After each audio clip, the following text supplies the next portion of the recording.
Welcome to Sundays at the Chateau. Today I would like to delve into the world of Sevres Porcelain and its most famous patron, the Marquise de Pompadour, Mistress of Louis XV.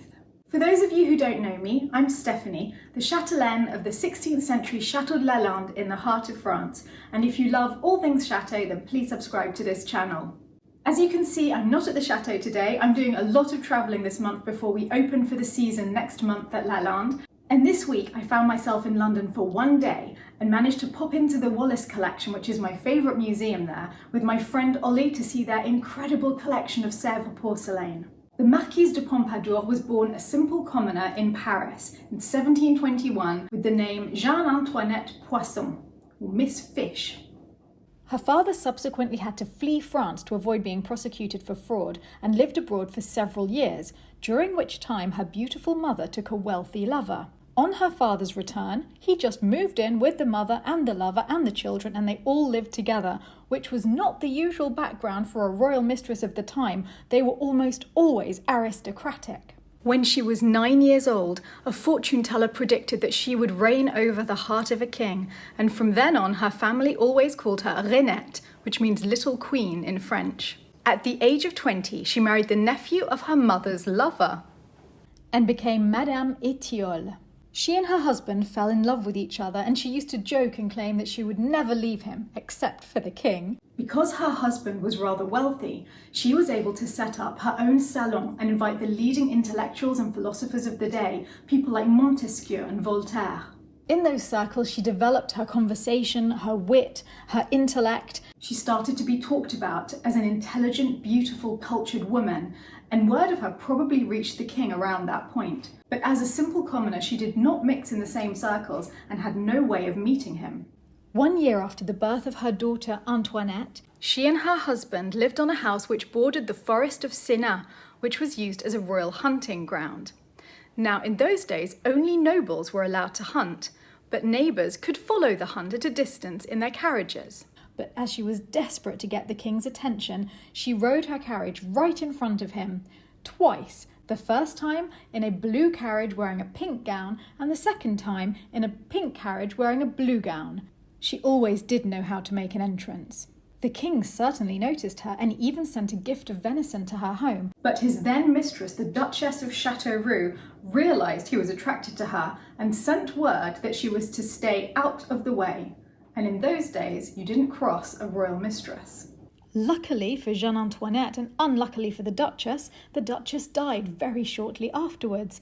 And finally, the perfect opportunity arose to give Jeanne Antoinette her chance. In 1745, a lavish ball was held at Versailles to celebrate the marriage of the Dauphin. It was a costumed ball that came to be known as the Bal des Ifs, which means the ball of the yew trees, because the king and his entourage all dressed as yew trees, which meant that nobody knew which one the king was. And incredibly, in those days, anybody could turn up and party in the state apartments. You just had to arrive suitably dressed, and you were allowed entry. Jeanne Antoinette had gone dressed as Diana the Huntress as a reference to their encounter in the forest of Sénart, and in front of the entire court he removed his mask in front of her, and their liaison began. Very shortly afterwards, he made her Marquise de Pompadour so that she would be able to enter Versailles, and gave her her own apartments in the palace. The husband was discreetly forgotten about. From this point on, Madame de Pompadour became one of the greatest patrons of the art in French history, and it's here at the Wallace Collection that we'll see the important role that she played on Sevres porcelain. Looking around the museum was such a joy. This museum used to be the private home of the Marquesses of Hertford and has been a museum since 1900. And please, if you're ever in London, pop in. It's completely free to visit. Each room is more beautiful than the last. You keep going for the things on the mantelpieces. You're a great lover of mantelpieces, Oliver. I am, because I don't have one at home. You can't really put this kind of thing on top of a 21st century wood burner or a radiator. Doesn't really work. I think they look glorious on a radiator. But now step away and come and look at the Sevres. The Wallace Collection is the place in London to come to look at the most incredible collection of Sevres porcelain. I love the fact that since we met at university, when everyone else was going to pubs, You and I were just having high tea in palaces. We were such geeks. Yes. The difference is that you managed to get a palace, whereas I haven't quite managed it yet. But Well, to be fair, Ollie, you have had a lot of high teas. but I will out-palace you at some point. I know you will. I have no doubt. I've got one brewing. Come, I will show it all to you. I'm so excited. Porcelain was so expensive and so highly prized in the 18th century that it was called white gold. At the time, the leading European manufacturer of porcelain was Meissen. There was a porcelain factory in France at Vincennes. King Louis XV bought the Vincennes factory and moved it to Sevres in 1756, near to one of Madame de Pompadour's chateaux. The factory at Vincennes had become experts in soft paste porcelain. This allowed the colours to sink in beautifully, but it wasn't suitable for fine figure modelling. So they left their figures unglazed, giving the appearance of tiny marble statues. These statues were designed to replace sugar sculptures as wonderful table decorations, and Madame de Pompadour would certainly have had many on hers. She was hugely influential at Sevres in a variety of ways. She introduced new artists and sculptors to the factory, and a new French style of porcelain was born. Because Chinese porcelain was so popular, a lot of the European manufacturers had been copying Chinese styles of drawing, but Madame de Pompadour championed the use of the artists and sculptors who were under her patronage. She often employed the artist Boucher and the sculptor Falconet in the decoration of her homes, and here you can see Boucher's Leda and the Swan from 1742, and then used by Falconet as the inspiration for his Leda and the Swan made at Sevres in 1765. The scene in the centre of this tray is taken for one of the decorative panels that Boucher painted in Madame de Pompadour's boudoir at Crécy. And the lavish pink colour of this porcelain? Well, that was named Rose Pompadour in honour of the Marquise. Sevres were known for their stunning use of colour, and the pink had been developed by the chemist Jean Helot in 1757. Shortly after the factory had moved from Vincennes to Sevres, green grounds had also been introduced made from copper oxide. Oh, look at that pink. I love the combination of the pink and the green. This colour is the stunning Bleu Céleste, which had been developed whilst the factory was still at Vincennes. It was extremely expensive to produce, but as soon as it had been discovered, Louis XV ordered an entire service. And because of the glass shelves, you can clearly see the Sevres mark under this pot. It's made up of crossed L's, and inside there's a letter, and the letter signifies the year of production. Tin plates of the Sevres in the gift shop. Better than the real thing. This is our way of getting it, Ollie. Yep. £8.95. We could actually stretch to this. Just about. Yeah, quite a bit. Oh, that's so Pretty, aren't they? nice. Now, this style of cup was called enfoncer. Enfoncer is the verb meaning to push into, and that's because the cup goes into the saucer quite deeply. This new shape was supposedly created specifically for Madame de Pompadour. Because she's a woman who was sickly all of her life, she suffered a great deal from sore throats, and she was so often unwell that she needed to drink in bed or whilst recumbent. She believed that a milk-based diet helped her the most, so took many milky drinks. This shape made it easier to keep the cup in the saucer, so even new shapes of porcelain were created specifically for her. She also influenced others to buy. She used to say that it would be unpatriotic not to buy if you could afford to do so. Each year, she and the king used the royal apartments at Versailles to stage an annual sale of Sevres, at which new colours and styles would be launched. And she certainly put her money where her mouth was. She had the second largest collection of Sevres porcelain outside the French crown.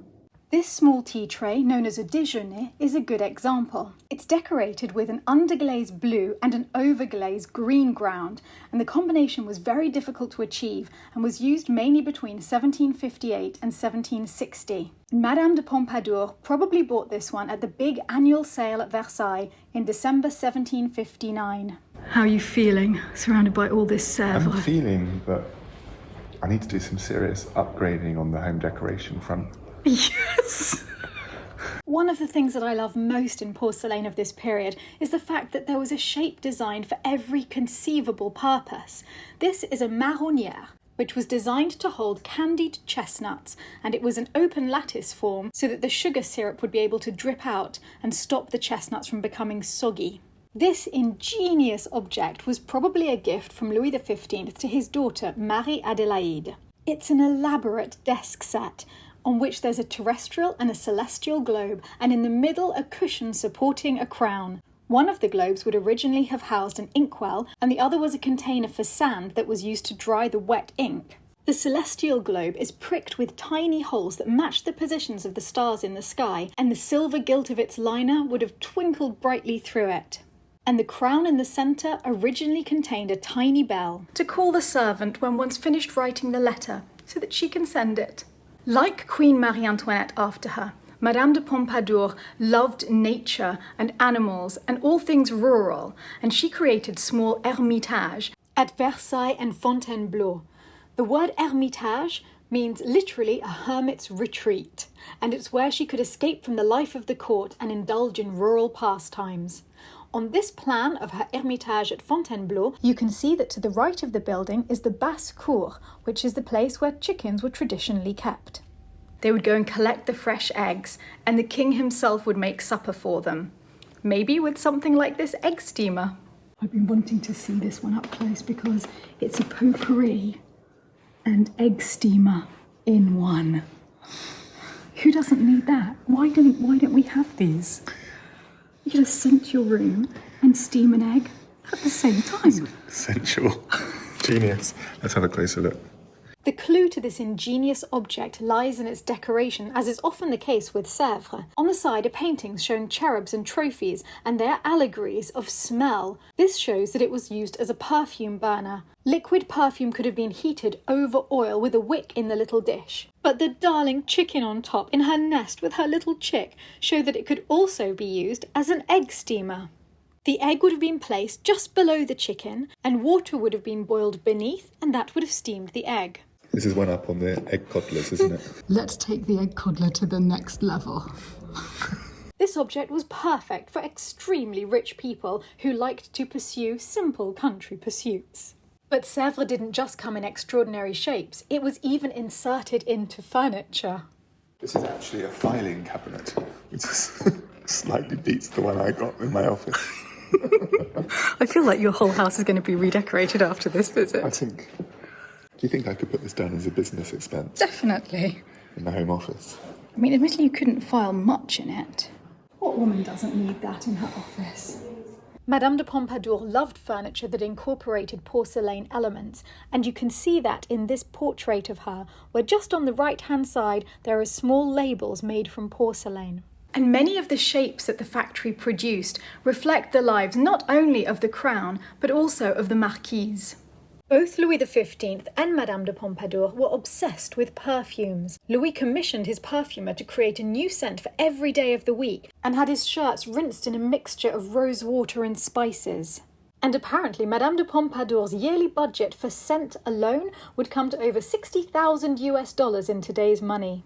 She was very fond of potpourri, and Sevres made the most magnificent containers for them.